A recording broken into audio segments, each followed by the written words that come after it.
Madam Ghazala, D G S P R نے آج جن خدشات کا خطرات کا اندیہ دیا، کیا وہ اس خبر کی صورت میں درست ثابت نہیں ہوگا جس میں لائن آف کنٹرول پر بھارتی فائرنگ میں 2 پاکستانی شہریوں کے شہید اور 3 پاکستانی فوجیوں کے زخمی ہو جانے کے بعد افغان بارڈر پر جو ایک بم بلاسٹ ہوا ہے اس کی صورت میں ہمیں ڈی سٹیبلائز کرنے کی جو کوششیں سامنے آئی ہیں، انڈیا کی طرف سے ہمیں جس تھریٹ کا سامنا ہے، کیا D G I S P R نے جو کچھ کہا وہ نوشتہ دیوار نہیں؟ کیوں ہم جو ہے وہ اپنی آنکھیں بند کر کے یہ یقین کرنے پر تلے ہیں کہ سب کچھ ٹھیک ہے؟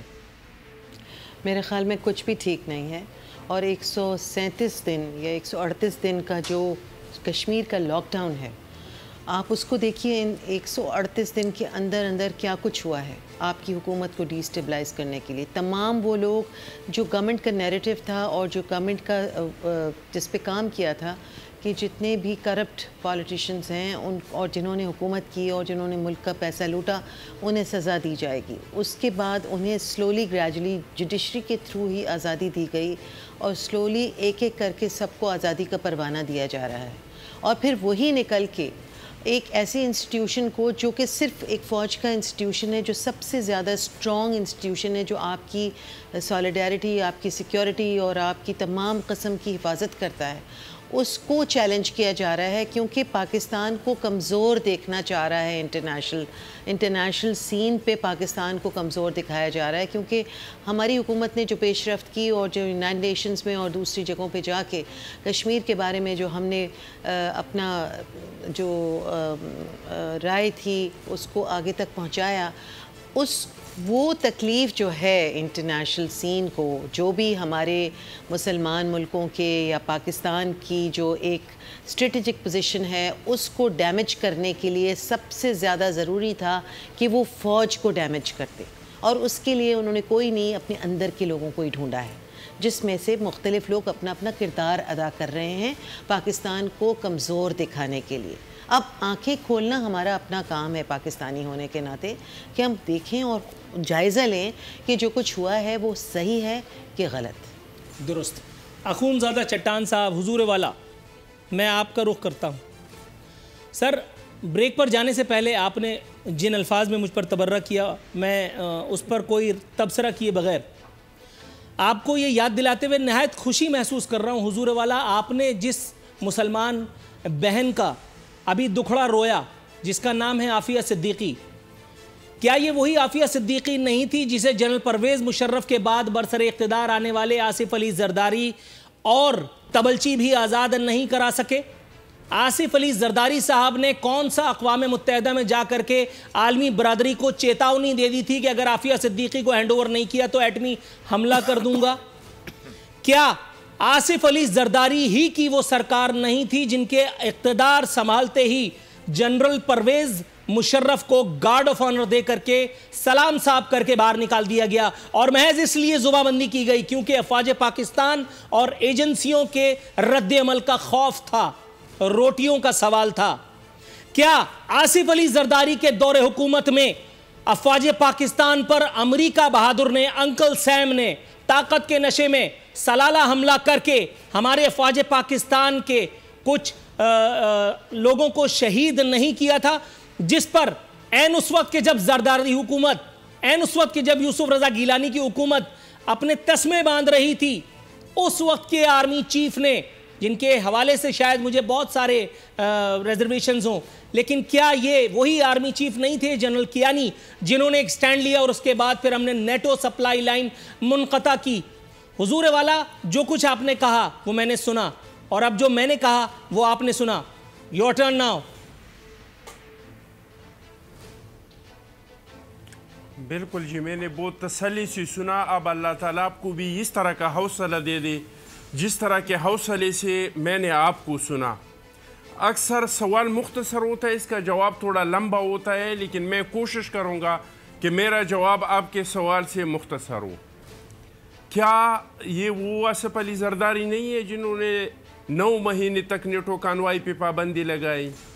کیا یہ وہ آصف علی زرداری نہیں ہے جس کے وزیر اعظم نے کہا کہ 24 گھنٹے کے اندر ہمارا شمسی ایئر بیس اور شہباز ایئر بیس کو خالی کر دے، جو مشرف نے دیا تھا؟